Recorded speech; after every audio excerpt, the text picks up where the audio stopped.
But let's go ahead and talk about some of these deformers now. So what I'm going to do is hit Control Z and just undo out of these. Now I'm probably going to start a new video starting with this one. So if you haven't seen the previous videos to get to this point, go ahead and watch them. Or you can really start out with any of the primitives in here or using the new primitive system within the gizmo.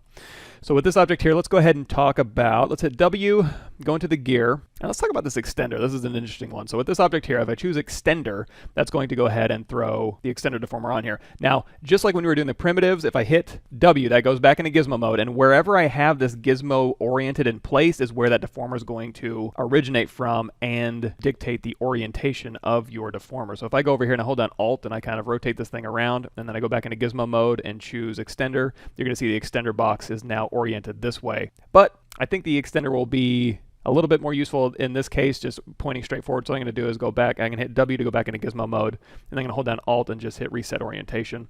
And now when I go back into gizmo and choose extender, we're right down the middle. So just like when we were doing the primitives, you're going to see a bunch of cones around here. And of course, if you roll over these cones, I'm going to tell you what it is. So this one's an inflate, this one's an extender, and this one's an X size, Z size, Y size, and you can do Y size from the top and bottom, and you can do Z size from the front and the back, and of course X size from the left and right. Now with a lot of these deformers, it's going to tell you if you have X symmetry turned on like this, which is going to toggle on and off your transform, activate symmetry across the X axis, it'll usually tell you, hey, you don't need that on because these deformers have built-in symmetry. So you're going to see if I roll over this one, I can choose two different types of symmetry, one parallel, one mirrored. We're going to get a little bit more into this when we get into the deformer, the lattice deformer, the FFD deformer that's coming up next, or later on. Now you can also change the resolution of your cuts over here. So what does this all mean?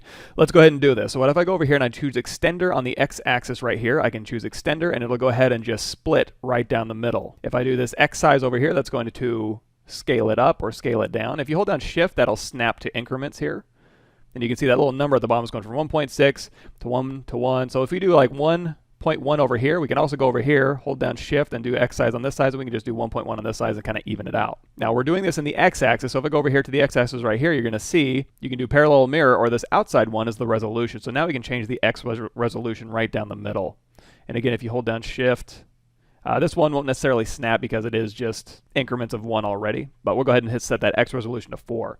Let's go ahead and do that in the Y resolution as well. So if we go over here to the Y extender, if we just pull that up, it's going to pull an extender right down the middle. And again, if you want to change that resolution, just hop over here to the resolution slider and then dial that in. We'll go ahead and set that to 4. Now if you rotate around this way, you're going to see a yellow cone out this way. This is apply creasing. 0 is no, 1 is yes. By default, it's set to 1. So if I pull this out, that goes to 1.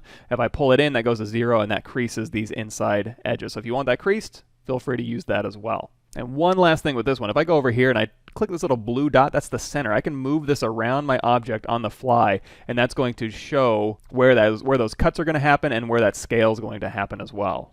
All right, let's say I like this and I want to continue modeling. So again, I can just go back into this little gear icon right here and I can hit accept. We have this one locked into place. I can hit Q to go back into draw mode here, and now we're free to do whatever we'd like. So if I want to take this polygroup here, I can go back into my zmodeler brush, so BZM, and go ahead and grab your zmodeler brush. I'm going to hold down Alt and I'm going to paint all of these polygons. And if I let go of Alt, it's going to start painting in a new polygroup here. So now that I have those painted, I can hover over this face, go ahead and choose polygroup all, and we'll choose checker. And then you can just tap this one here, and that'll go ahead and do a checker pattern for you. Now you can hover over a face, go to Inset, Polygroup All, each poly, and then when I pull this thing down, that'll give you a cool new look here. Now you can just hover over this polygroup here, hit the face, go to Q, hold down spacebar, go to Q Mesh, Polygroup All, push this in, and now we're just using zmodeler to add a little bit of visual interest. Of course, like I mentioned before, if you want more information on all of these basic ZBrush functions, go to my YouTube channel, and my Gumroad, and my QBrush, go to the Intro to ZBrush Part 1, Part 2, and Part 3, and that'll walk you through most of these basic functions. So again, if you want to go back in there, you can hit W, go back into the gear mode, go back to extender, and just keep extending this thing.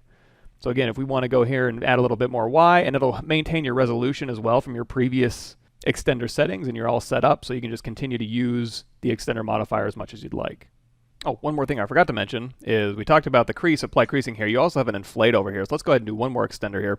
We're still extending here. So you know what I'm going to do? I'm going to change these resolutions down. So I do want to cut through, but I'm going to go ahead and make these resolutions a little bit more plain. And now that I have this extender, extending through here, and again, I can choose this blue dot to show where that extender cut's going to happen on my mesh.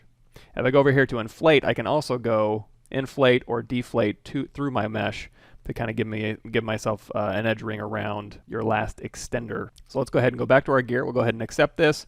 And just for fun, we'll go back into our gear, do one more extender, and we'll go X and Y. And because, we had it deflated before, I went ahead and kept that setting. If you don't want that, go ahead and just snap it back to 0, or feel free to go ahead and push that out as well. Again, if you're done, you can hit W to go back into gizmo mode, or you can go to your gear, hit accept, and now we're back to just modeling on this thing.